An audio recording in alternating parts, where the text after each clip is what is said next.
Namaste. Welcome. So we are going to be doing a new series on the Bhagavad Gita, known as, we're calling it From the Vision of Eternity, 8 life lessons from the Bhagavad Gita. So before we begin, we would like to invite you to clear our hearts and minds with some chanting of this transcendental sound, this kirtan meditation. You will see the mantra on the screen so you can follow along with us.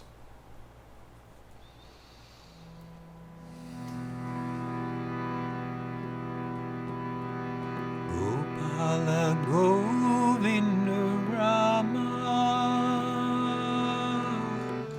Madana Gopala Govinda Rama Madana Mohana Gopala Govinda Rama Madana Mohana Gopala Govinda Rama Madana Mohana Gopala Govinda Rama Madana Mohana Gopala Govinda Rama Madana Mohana Gopala Govinda Rama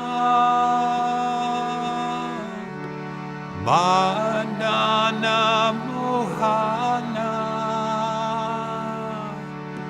Gopala Govinda Rama Madana Mohana Gopala Govinda Rama Madana Mohana Gopala Govinda Rama Madana Mohana Gopala Govinda Rama Madana Mohana Gopala Govinda Rama Madana Mohana Gopala Govinda Rama Madana Mohana Gopala Govinda Rama Madana Mohana Gopala Govinda Rama Madana Mohana Gopala Govinda Rama Madana Mohana Gopala Govinda Rama Madana Mohana Gopala Govinda Rama Madana Mohana Gopala Govinda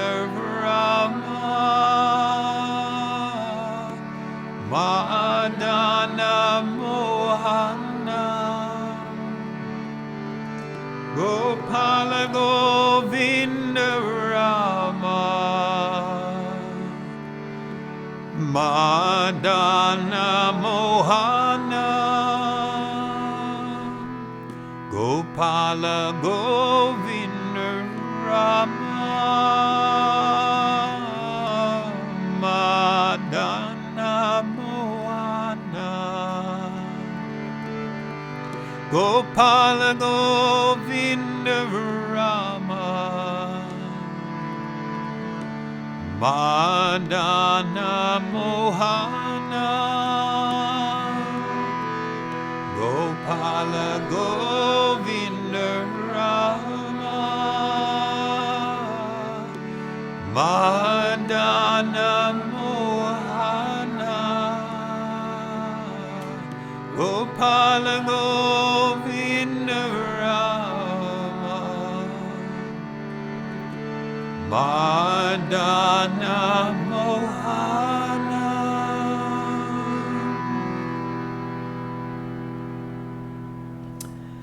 Thank you. So, the Bhagavad Gita literally means the Song of God. The Bhagavad Gita was spoken about 5,000 years ago, and what is quite extraordinary, it was spoken on a battlefield.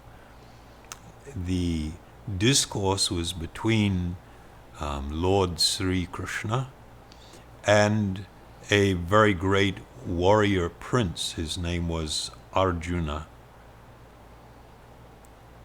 The Bhagavad Gita is probably the best known of all of the Hindu or Vedic scriptures, and is referred to, is used as a reference or a guide for any serious practitioner of yoga. It is quite different in many ways from other scriptures in that it brings a very profound knowledge about the nature of life, the purpose of life. It examines the question of identity, who I am, who we really are, and where we can find perfection in our life. So over the next 8 weeks, beginning with this week, we're going to look at 8 different life lessons drawing from the Bhagavad Gita. So the first one I've been asked to speak on today is on the subject of peace. What is the significance of peace?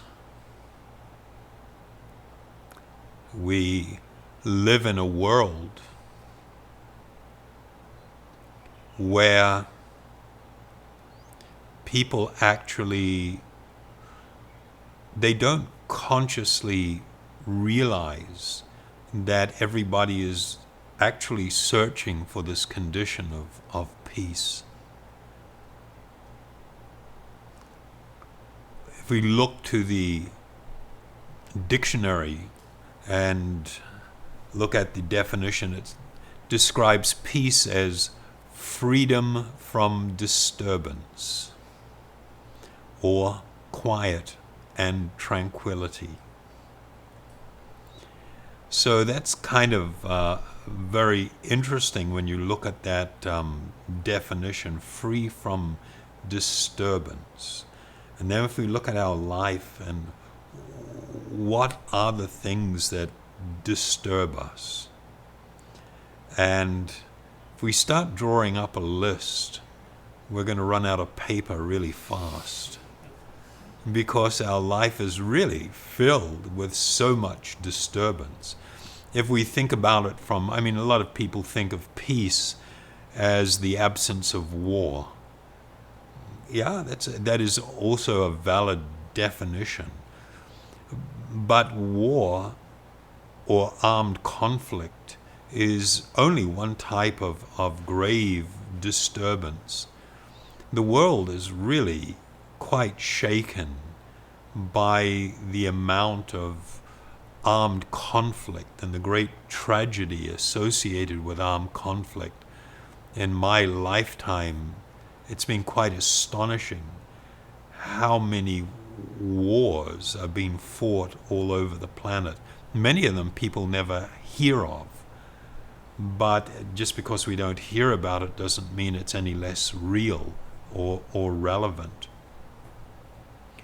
We also think of disturbance in relation to bigger pictures, economic realities. When economic markets collapse, as we experienced in 2008, and the world market took a massive nosedive, which it still has not recovered from. And it has actually created a great deal of disturbance within society, and things have become transformed.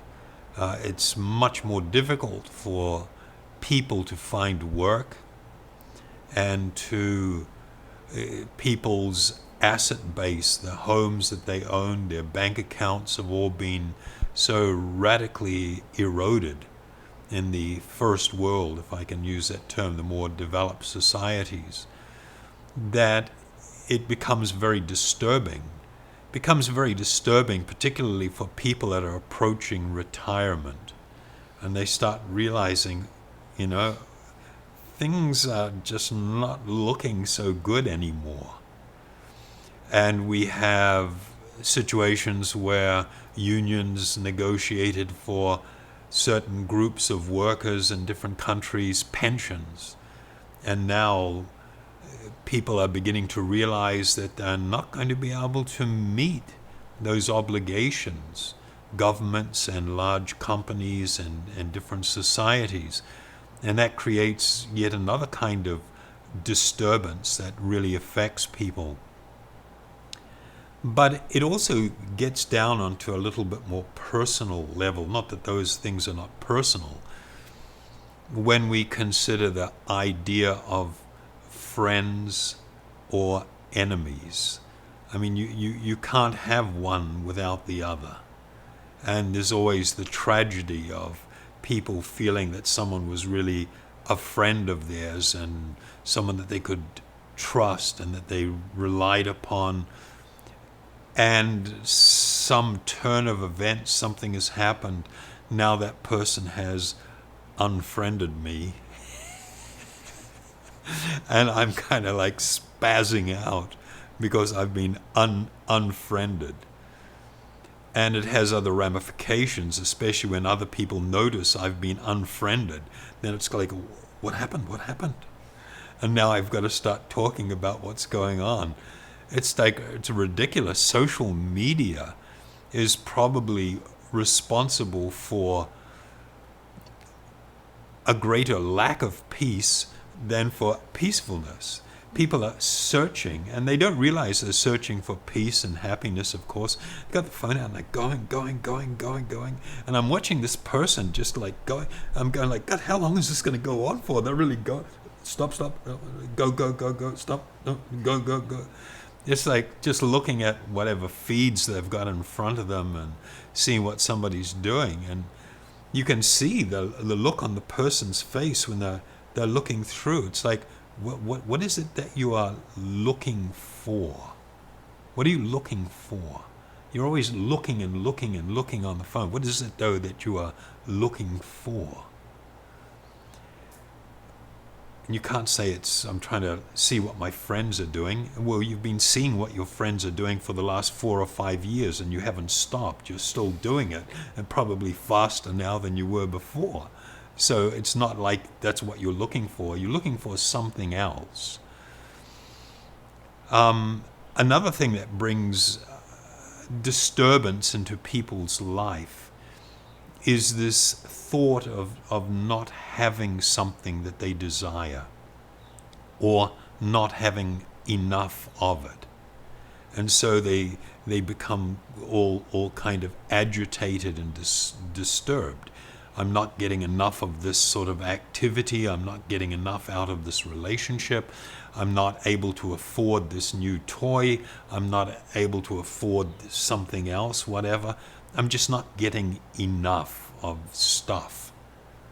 And so I am feeling both distracted and a little disturbed, and I'm looking for more. I want to find a way to get more, thinking that that is somehow I will not be disturbed anymore, which is a ridiculous idea. I can assure you that no matter how much stuff you get, money or anything else, it will never satisfy you. It will never satisfy you.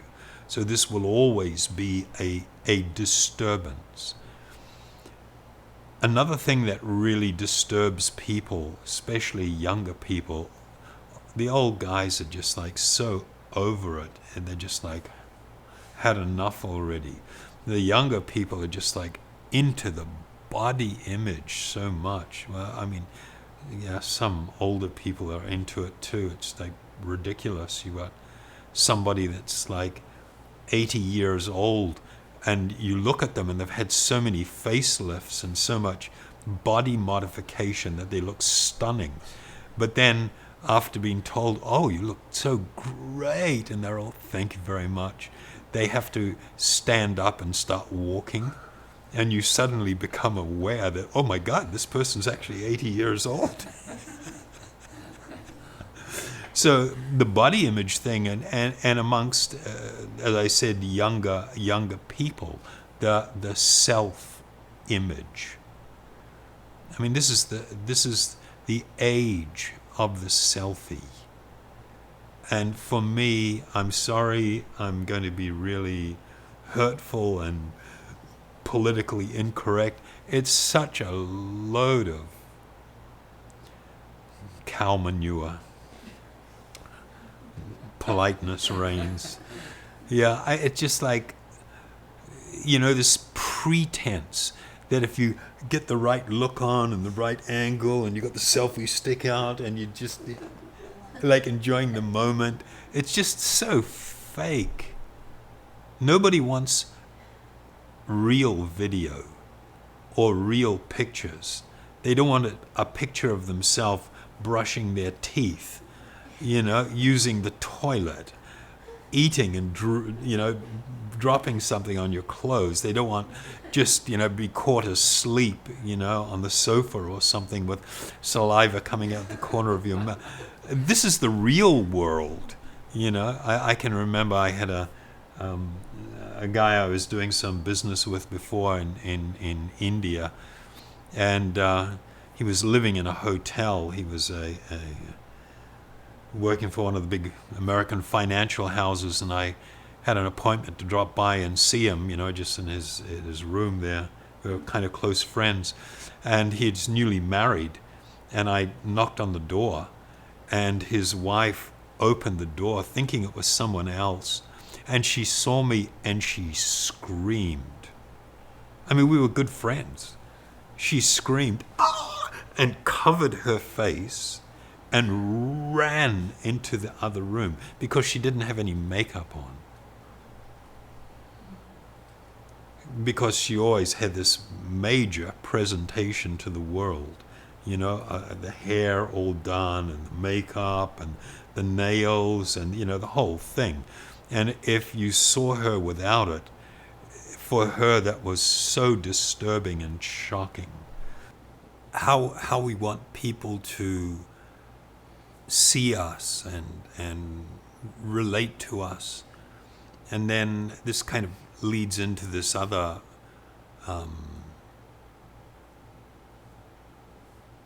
actually a very sad situation we see where people are very much troubled by this idea of how acceptable I am, whether others can actually accept me, and whether I am lovable.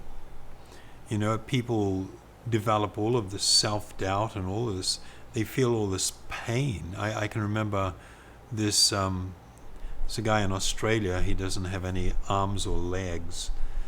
He was born in this condition, and he spoke about being accepted and everything, and it's like he had this whole auditorium of high school girls and boys, and most of them were in tears because they felt it, the intensity of it.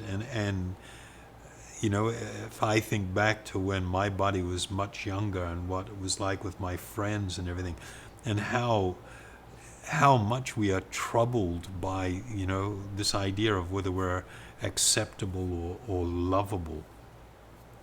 And then, of course, we have this other thing, this idea of unfulfilled desires, things that we desire or that we want. And we're sort of like always just wishing and hoping and meditating on, thinking about, you know, whether I'm going to be able to get this thing, all with this idea that the disturbance that I'm feeling within my heart will be erased. I will be at peace if I can get these things, if I've got the perfect body image, if I've got, you know, what I consider enough possessions. I have so many friends and I don't care about my so-called enemies. I've unfriended them too. And, you know, I've got these desires and wants, and I just think if I can just get these things, everything is going to be great. I'm not going to be troubled. I'm going to exist in a peaceful condition. And that is actually not true. It is the opposite of what is true. It reminds me a little bit about my first quite close encounter with a person or a couple, a guy and a woman that had a heroin addict. And I had gone around their place to visit them when I was a young hippie.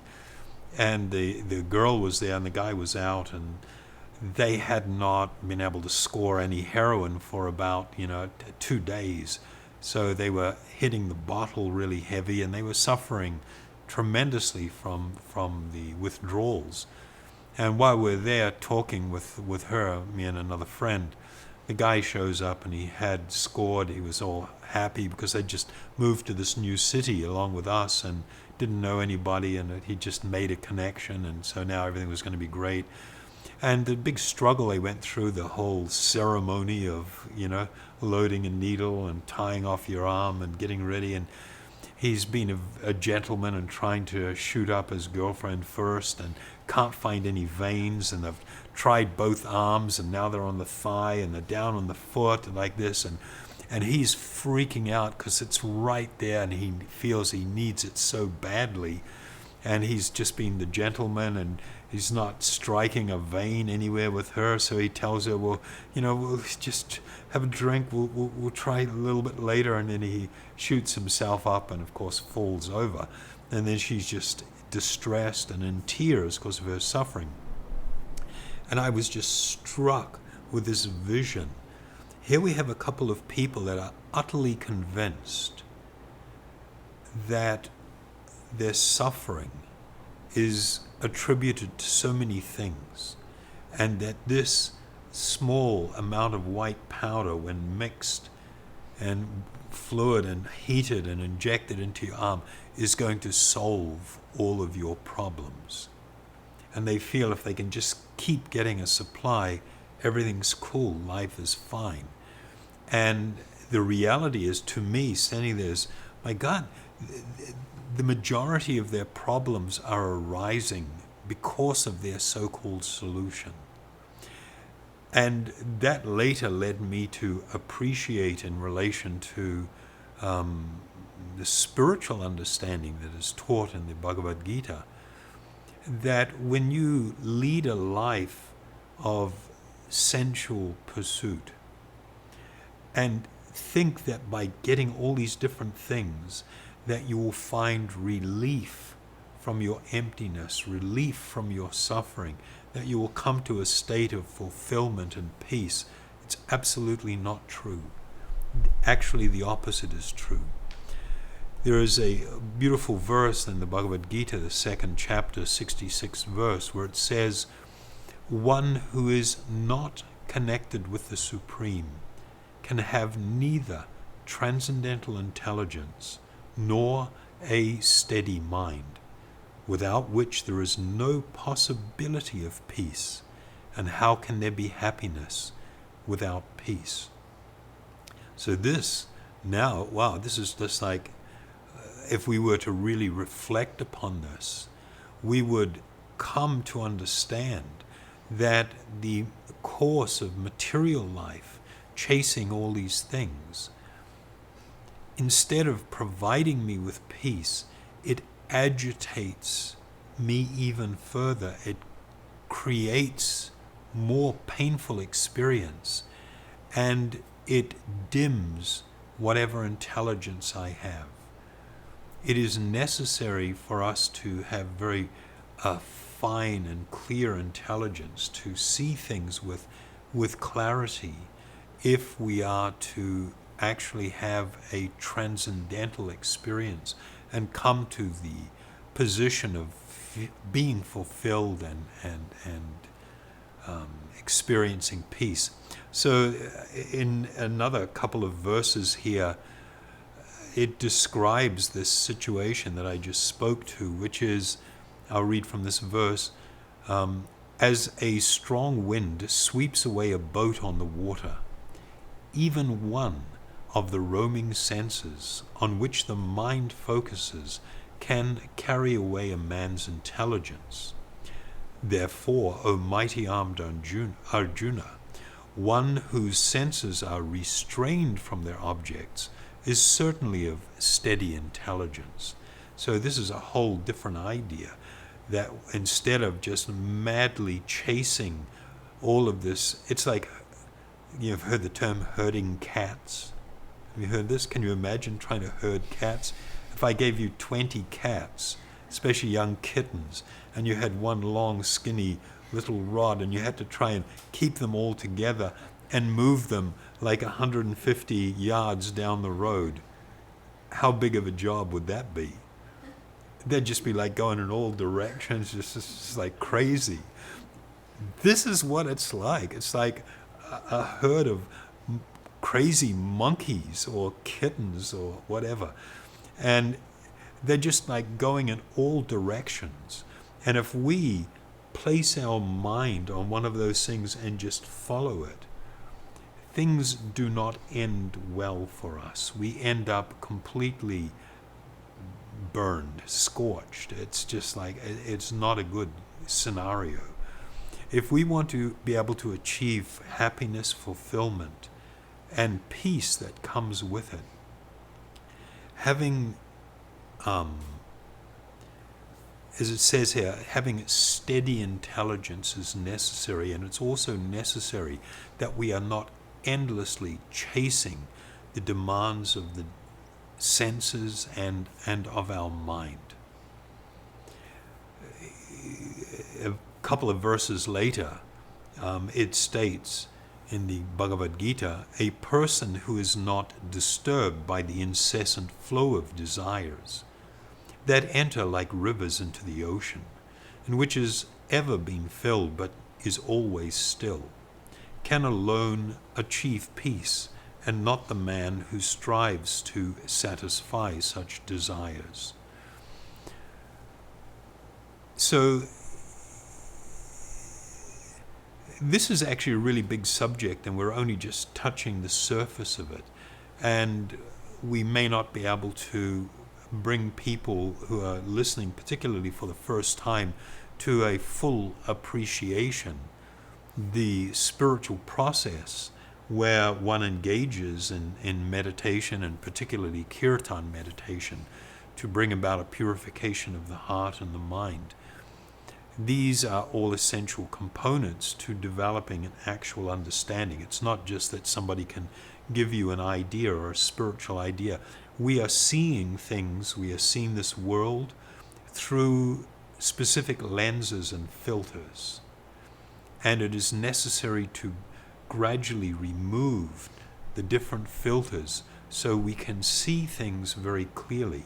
The nature of our own self, our own identity, the nature of this world, and what it is that will actually bring us to the position of fulfillment and happiness. So I can just tell you very directly, if you are going to dedicate your life to simply following your mind and following your senses, focusing your mind on all the different desires of the senses, you will not be able to come to the position of experiencing peace, to be free from disturbance. The chasing of desire is the same as putting gasoline on a fire. If I want to put a fire out and I add gasoline, okay, it's liquid, but it's not like water. It doesn't put the fire out. It makes the fire burn brighter. So if my life is spent trying to fulfill the desires that manifest in my senses and mind, without any consideration of whether this will actually bring me happiness and whether this is a wise choice, then I will simply be experiencing an ever-increasing agitation, an ever-increasing disturbance, instead of going the other way.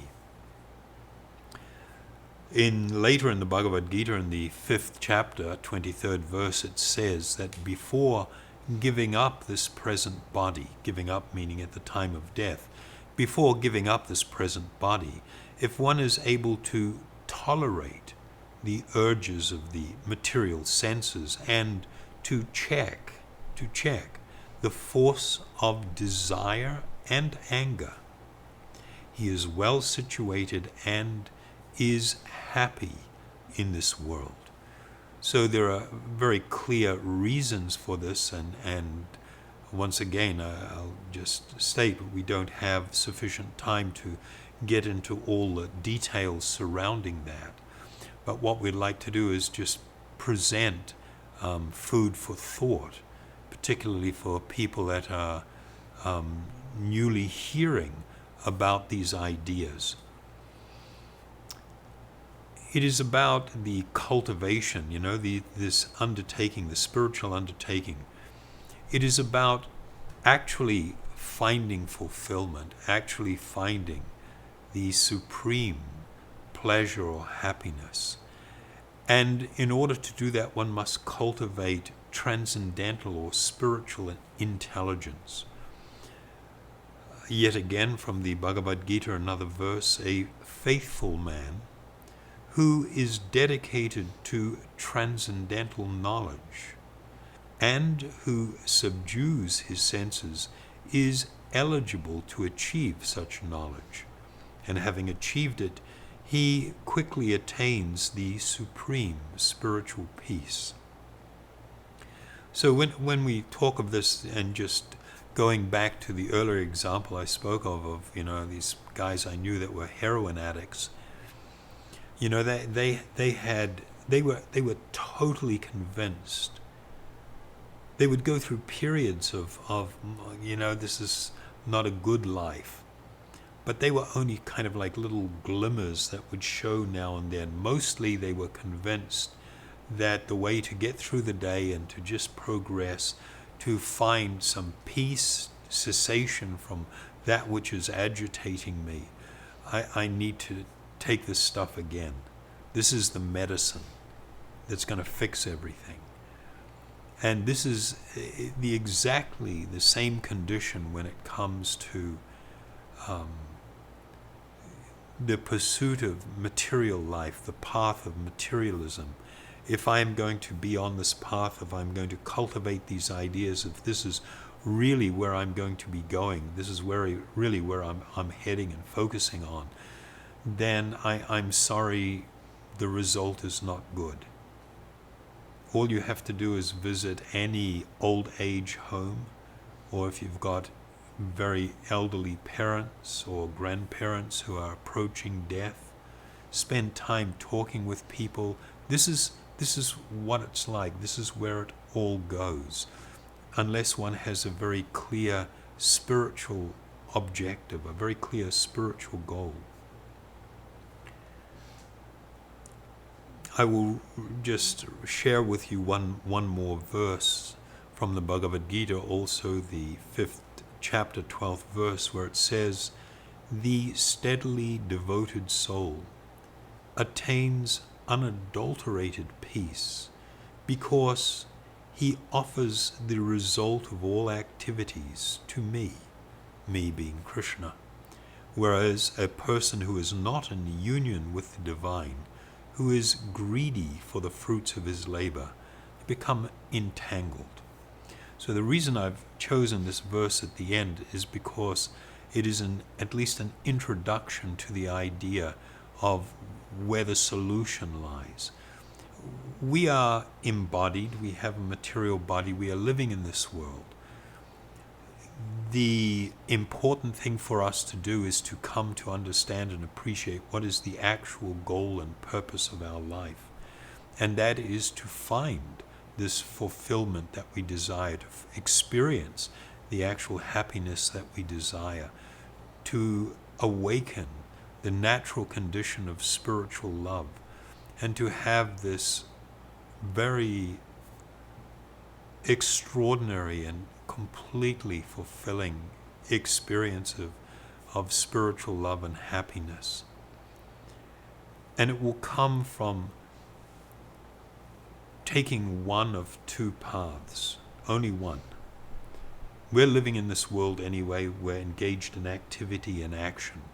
If we are following the path of materialism, the idea that I am material and I will feel or experience fulfillment simply in constantly bombarding my body and mind with sensual experiences, and I will attain some peace as a result of this. This is not true. This is actually a display of a lack of intelligence to do this. The intelligent path, as it is pointed out in the Bhagavad Gita, is when we instead engage in the activities of life, but focus them. Focus them as an offering to the Supreme Soul, to dovetail our life in the service of the Supreme Soul and of other living beings, His unlimited children. If we live our life in this way, instead of greedily trying to pick up things and suck the juice out of all this fruit that we get, hoping it will fulfill us, if we instead redirect our life and make it one of being connected with the Supreme Soul and with others in a mood of humility and service, then we will come to another experience. We will actually find that condition of unlimited peacefulness, of tremendous spiritual happiness and love. So with that, I'd like to thank you very much, and we will conclude as always with perhaps 10 minutes of kirtan, of this chanting. So I invite you to please join with us here.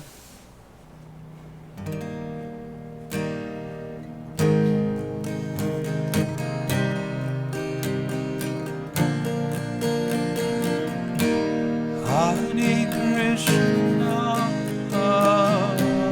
Hare Krishna, Krishna Krishna, Hare Hare,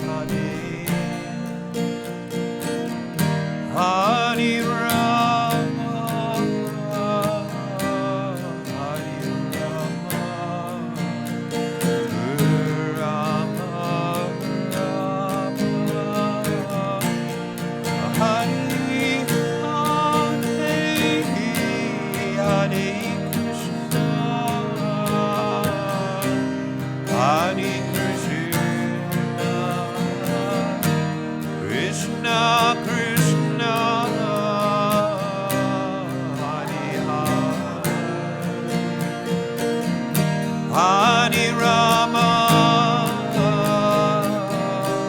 Hare Rama, Rama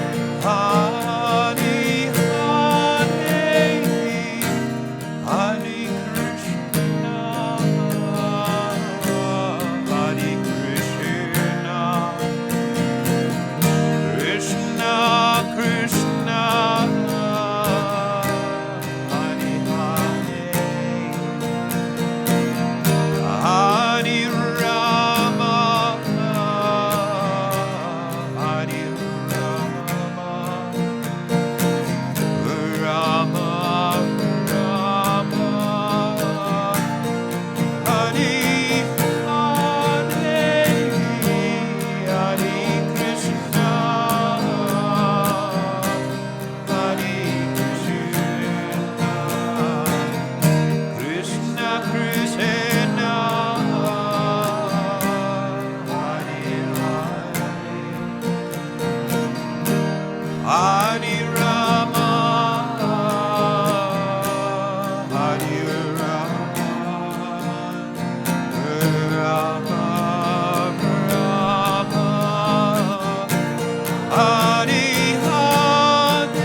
thank you very much for joining us today, and we hope to see you next week when we continue with these 8 lessons from the Bhagavad Gita. We'll be speaking on the subject of freedom.